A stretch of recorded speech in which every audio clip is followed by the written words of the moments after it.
Hello bros, I'm welcome to Aspect 0, BroFive version, named by Arcadia. Start going right here. Are you here to help me? The woman looks at me, her eyes are large, hopeful. Well, what can I do? I can't turn around and walk away. Nope, sorry, I'm off duty. I don't think that could cut it. If I don't help in, she die. Don't worry, I help you. Unsheath my sword. Oh, thank you so much. You can thank me when I defeated that monster now. Put that woman down or you won't live very long to regret it. I don't know why I say that. It's not like the Mandgora can understand common Talain or any kind of language for that matter. All this monster can do is shake its vines and spew pollen. Oh well, I can at least say I tried to settle this diplomatically. The Mandgora snake is long, thick, vines out towards me. It tried to grab hold of my ankles. Too slow. I jump back, avoiding them, and slice the vines in two with the blade of my sword. Easy.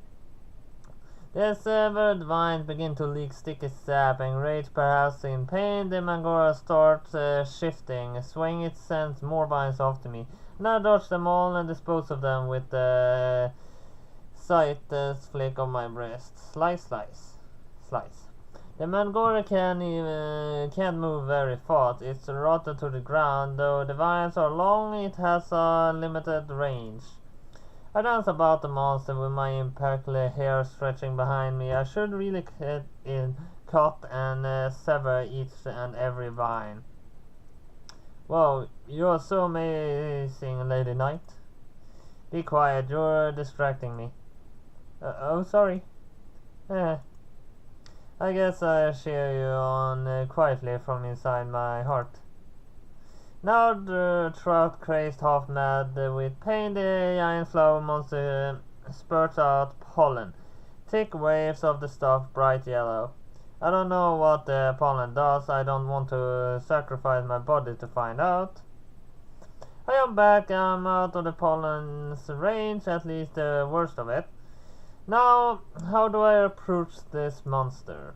It would be easier if I was a mage. My mother always wanted me to study magic. She was a mage herself, a white mage who worked with the Central Spinal Church. That's the largest church in Talia. Unfortunately, I have no magical powers. I can't even shoot sparks from my fingertips. Being able to conjure fire from thin air would be a useful ability right now. Mandgoras, being plants, are highly susceptible to fire. They burn very easily. Just like the village of Freycross. No, stop. I'm not going to think about that. That was almost 8 years ago. It's irrelevant.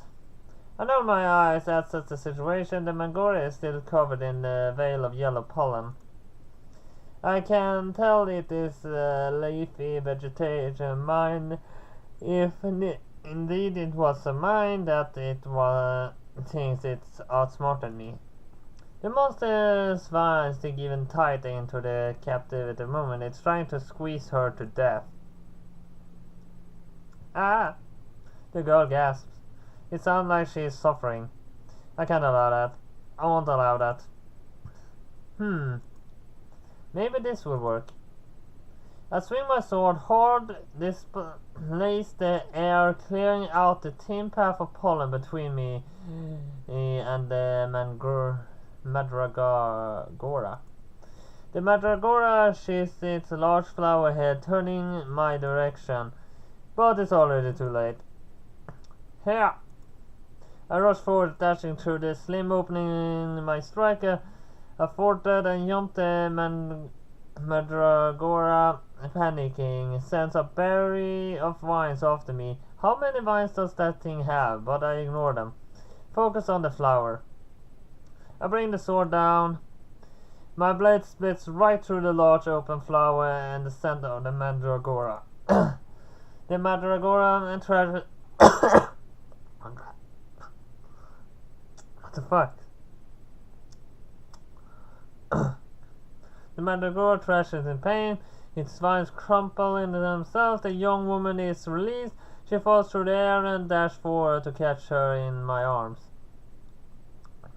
I hold her against my chest, carry her away while the mandragora dances itself to death. The woman unconscious, the plant must squeeze the air out of her. Fortunately, she is still breathing. When I'm a good 5 feet away from the crumpled plant, I lay down a woman on the ground. I sit here beneath the shade of an oak tree. The ground is covered in fallen acorns. Upon closer inspection, I realized that my hasty first impression were indeed correct. The woman is very pretty. She's young, maybe 19, 20, and has a smooth skin and peach-colored hair. I examine her wrists, her ankles. There are red welts crisscrossing her skin, no doubt from the mandragora vines. Well, that heals soon enough. I sheath my sword and turn. I'm ready to walk away when... Oh, Lady Night. She's awake. Damn it. She's sturdier than she looks. Are you just going to leave like that? That was a general idea, yes. But I haven't even had a chance to apologize. For what? For getting attacked by that plant. It was my fault, really. I'm usually so careful. I know this forest like the back of my hand. I've never been caught by a mandragora before. This is the first time for everything, I suppose, but oh, it's really embarrassing. Then I should have let you die? What? No, of course not. I was really happy when you came to save me. It was like something from a fairy story. I simply did what had concerned the onlooker would do. We both know that's not true. Not many people would have the guts to face down a monster like that. People can surprise you. You certainly surprised me. I'm so happy. I want to repair you somehow. The woman gets to her feet, but the ankles are weak and she stumbles. It's a good thing I'm there to catch her, or she'd been making a sudden appointment with the ground right now. It seems you have saved me yet again. You should be more careful. Yes, I will, I promise. I have a little faith in the promise of people from Talia. Well, if that's all, I'll be on my way. Oh, wait, please wait. Yes, what is it now? You can't just walk away like that. Watch me. But you saved me. I need to thank you. I don't need any thanks. But you were so strong and brave, just like a real warrior. A real warrior, huh? She pauses and then... Oh my. Oh no. I know you. You're the Lady Warrior Arcadian, isn't that right? I'm afraid you have the wrong person. No, it really is you. I recognize you anywhere. My older sister is a big fan, and she has a wooden carving of you she bought with 3 months' worth of her pocket money from the traveling market of Melora. Then she was ripped off. A likeness of my face is hardly worth that much money. Ha! I see. I knew it. You really are Arcadia. Damn. I'm afraid I don't know what you're talking about, miss. You don't need to call me miss. My name is Cecile, and I'm very glad to meet you, oh great war. Arcadia is fine. Oh, but it's incredible. She is so excited she's practically jumping. I simply have to go home and tell my sister. Celesta will be overjoyed. Well, don't let me keep you. What do you mean? You're coming too, of course? Of course. She makes it sound like she's something ordinary by the stars, something that can't be altered by any man, not even a great Arcadia herself. Must I come with you? You must. Everybody in my village would love to meet you. I don't think that's a very good idea. But Cecilia isn't listening. I get the vague feeling listening isn't one of her strong suits. You must meet my sister, yes, and my mother and my grandmother. The village chief will want to see you, and all the young children, the men and women too. We all heard of the legends, and we all want to see you in the flesh. It would like a dream come true. Some dreams are better left unrealized. Nonsense. You know, it's been hard in my village lately. It hasn't rained nearly enough, and it's been so hot and dry this summer. There isn't enough water to around, and we were starting to lose hope. But if you were there, Arcadia, then everybody would be happy. It will prove that life can be good and great, and maybe even my sister will get better. She's sick? Yes, she's been very sick for a very long time. The only thing that makes her happy is her wooden cut of you. I'm sorry to hear that. I turned to one side, suddenly awkward. You think I get used to being an idol after spending so much time in my life spotlight, but apparently not. I just want a quiet life, maybe with a cat or two. I'm getting too old for all this nonsense. Why am I letting this girl get me away? Everyone in Talia has one sob story or two, but when I look to Celia's eyes, I feel myself getting swayed regardless. What a pain. I was out on the forest for Celeste actually. I was looking for some mugwort and lady purse to make a painkiller, you see. It's the only way that she can get through each day now, but I was so worried I must have forgotten myself. I walked right into the Mangora then. If I died, I don't know what would happen to Celesta. We have the mother and grandmother, yes, but she needs me. She lost me. We're sisters. Cecilia takes a hold of both my hands and smiles. You did a very great thing today, Arcadia. You did just save me. You saved my whole family. I can't thank you properly, and I don't have anything to give you, but if you went back to Forsyth, you would be compensated amply. I don't do this to make money, but my voice lacks conviction. There's no conviction left. Cecilia has drained it all out from me. She is a skinny woman, but her face is awfully determined. Her eyes are narrowed and her brow furrowed. She earnest and means well, but she is also stubborn and self-assured, and absolutely will not take no for an answer. She also rather attractive, which doesn't hurt. Her fingers laced with mine are very soft and warm. Please, Arcadia, please, for me. I swallow. I want to turn my head, but I can't. She's exactly the kind of person I'm weak against. Forget Mandragora. It's a girl like Celeste that will be my enemy. The two of us walked through Little Look Forest together. Leaves and twigs crunch beneath our feet. The light filters down through the leaves and the trees above, but most of Cecilia's face is obscured in the shadow. The forest is overgrown. The paths are maintained. Perhaps they have been tended in centuries. Not many people venture into the Little Look Forest, not if they know what's good for them. People never know what's good for them. I keep on my guard, turning my head this way and that. My fingers tremble. An alien, unfamiliar noise brings my hand against the hilt of my sword. But, oh, it's only a squirrel. What are you giggling about? I don't realize the great warrior said are afraid of squirrels. I'm not afraid of squirrels. I'm afraid we run into more monsters. You can never be too careful. But you're a warrior. I bet you'll be able to take care of anything in one slash of your sword. Bam! Cecilia punches the air for further demonstration. I roll my eyes. Swords don't go bam. Whoosh?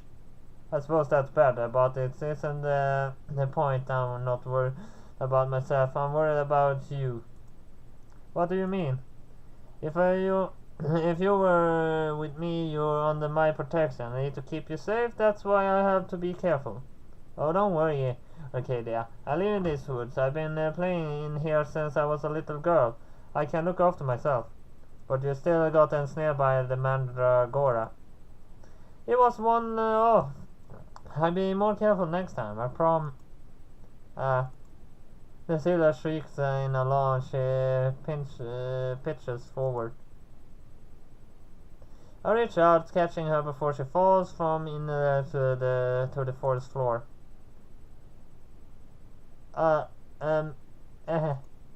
She giggles awkwardly.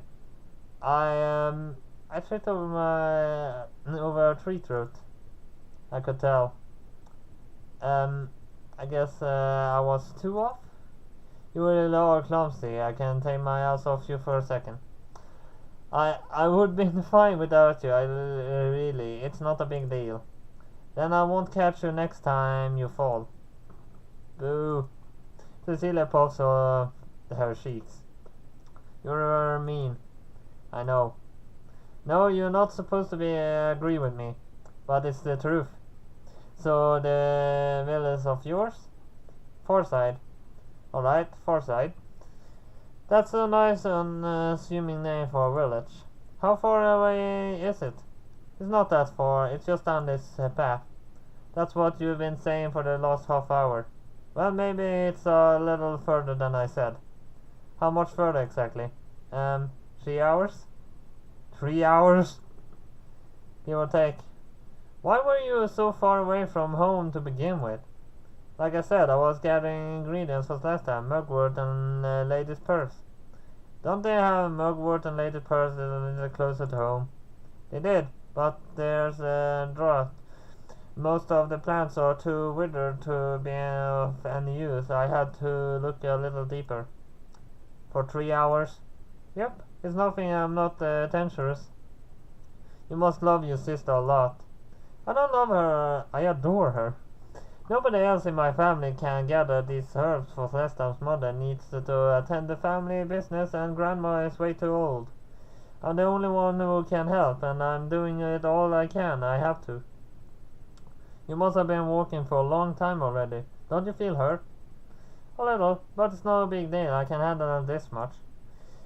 I'd even walk 500, no, 1,000 miles for Celestine. A pretty sentiment, but do you know how long that could actually take? Nope, no clue. I always been bad with mathematics. I figured. Still, Celeste has been sick her whole life. She's probably suffering much more than I am.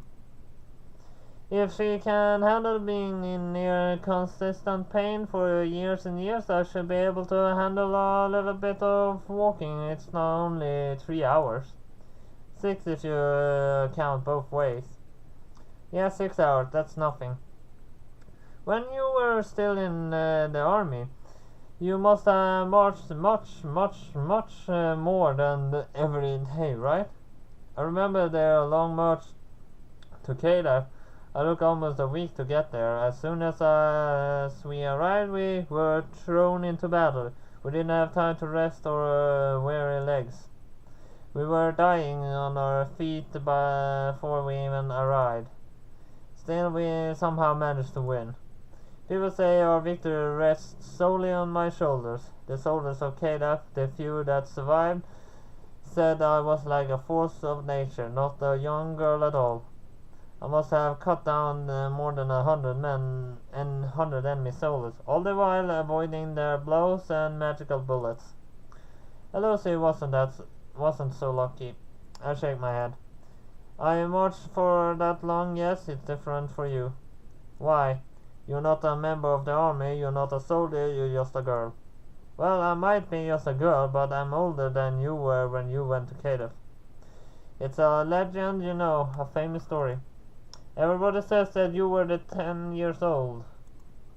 People really believe such nonsense. Not even a spine would send a child into the battlefield. That's pretorious. Oh, then how old were you then? 14. That isn't much better. So if your battle at Kada was 14 years ago, 17. Has it really been that long? Right. Then you were 28. 31. Almost 32. Cecile wasn't kidding. She really is bad at mathematics. What do they teach children nowadays? You look pretty good for your age. You don't look that much older than me. You think a warrior wouldn't have a few more cuts and bruises on her? I get that a lot. It's another perk of being a warrior priest. They have techniques in the spine who can do wonders with a human body. The only performance operations on those that deemed the most worthy are I was selected as one of the lucky few. The magic imbued into my veins doesn't extend my lifespan, it simply keeps my body younger and stronger for longer, so it doesn't degrade. So I can fight more. So I can kill more. My life expectancy is about the same as a normal human's. A lot of people in the spinal are shrewd businessmen. They like to write every last bit of use they can out of their tools, like blood from a stone. That's what I am to them, or was before I quit. A tool. You don't need to worry about me, Cecilia. I might be older than you, but I'm perfectly capable of looking after myself. You, on the other hand, could stand to be more careful. Hey, I have you know I'm super careful. I believe that when I see it. You're so full of it. Make a couple of tiny little mistakes. One of which could have gotten you killed. Oh, no. And that you start making fun of me. You're such a bully. You're not teasing me so much. You're even smiling right now. Huh? I blinked, pressed my fingertips against my lips. She was right. Cecilia might be a loudmouth who nearly got herself eaten by a mandragora, but even she raises a few good points every now and then. I really am smiling. How peculiar. I don't smile very often. There are speeches a little in Talia to smile about. I wonder why I'm smiling now.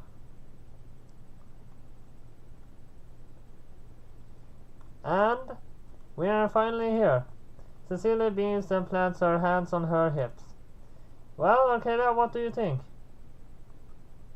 Despite its name, Forsyth Village isn't particularly fair.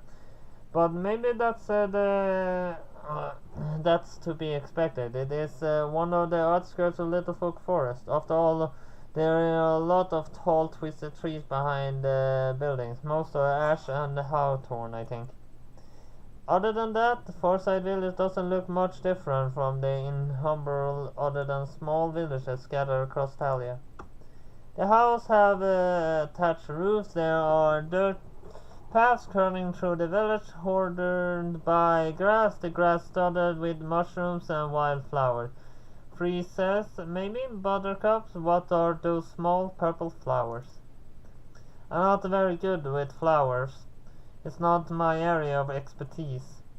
A pig lumbers by untended. It drags its soft pink belly against the ground. Its curled tail twitches upon seeing me like a cat's, and its ears fold back against its skull. It's kind of cute. There are chickens too pecking at the ground for worms. A few children playing jump rope, but the moment they see me, they make themselves scared. How odd. Most children come running towards me. Eyes are goats squawking. Are they the great warrior Arcadia? We heard so many stories, is what they usually say. Have their children ever heard of me? Arcadia was a long while ago. Perhaps it's before their time. Hey, Cecilia. What? Is there something on my face? You look fine, Arcadia. A little gloomy, maybe. Always gloomy. Kept you with me, huh? Don't talk to me like we're friends. I sighed. This place, Forsyth, is just like Freycross, just like Amaranth. Just like my home. Little Haven. I grew up in Little Haven. I wasn't born there. I was born in Spinal, but I spent my childhood there. The best years of my life, someone might say, but these are so-called best years were mostly occupied with milking the family goat, Ressie. I didn't play with the other children very much. I was shy. If you can't believe it, I always hid behind my mother's back. My parents moved back to Spinal when I was 7. My mother gave up making cheese once they were started. She wanted to become a white maid. She wanted to help our people. She wanted me to be a mage too. Unfortunately, I've never been very good with magic. I look around once more. The pigs and the chickens are still there, but there are no other people. Where is everybody? Is that is this a day of rest?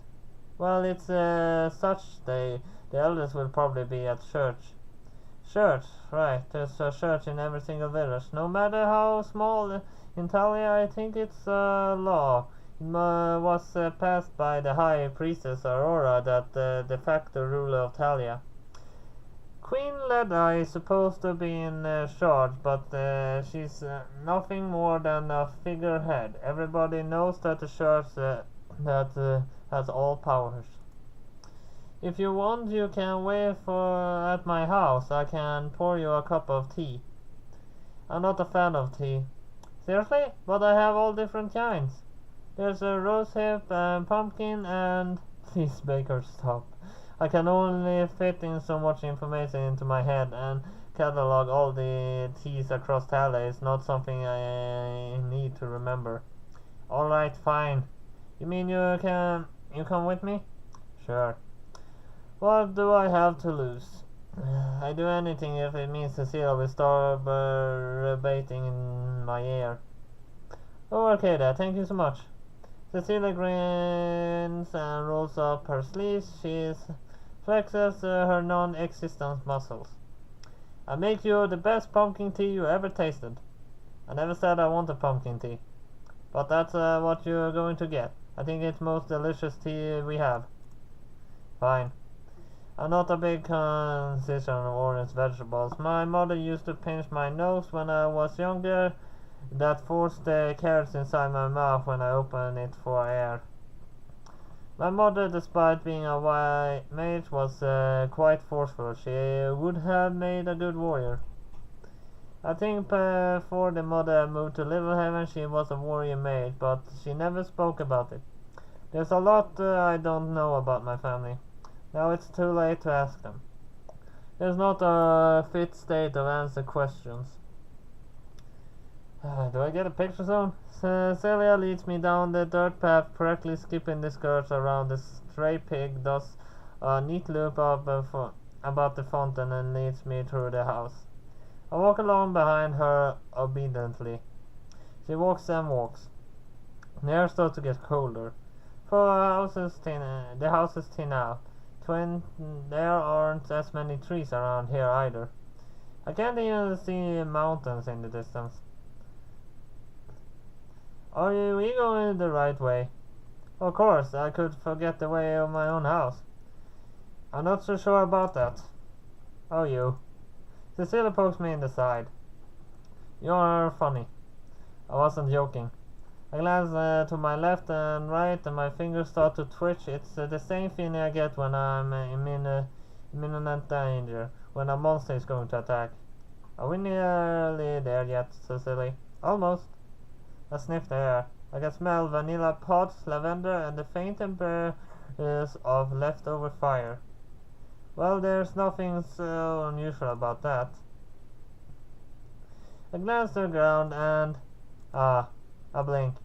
They're sprouting by the path. Only a few inches away from my foot, I see it. A clump of mugwort. Didn't Cecilia go into the forest 3 hours away from home, partially so she could pick this plant? That was the... she told me. She said it was to make herself for her sister. Now, I'm not so sure I believe her. Cecilia, I start to say, but I stop. Close my mouth. My teeth clink together. Cecilia is standing before me. She faces me. Her fingers are clenched in fist, and at her sides, her eyes are narrowed. We are far away from the houses now. Arcadia. Cecilia voices are soft, low, and start menacing. I'm sorry, but the village chief told me to do this. It's the only way. What are you? I don't have a chance to finish. Cecilia raises her fingers hand and says something. She expels her voice into the air. It isn't a shout, but it still sets my teeth on edge. I know what this means. It's the simple single command. Burn. She is a mage. She knows magic. And I never suspected a thing.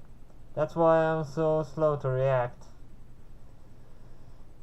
I think this is a picture. Let's check if it is a picture. Yeah, it's a picture, so we end it there.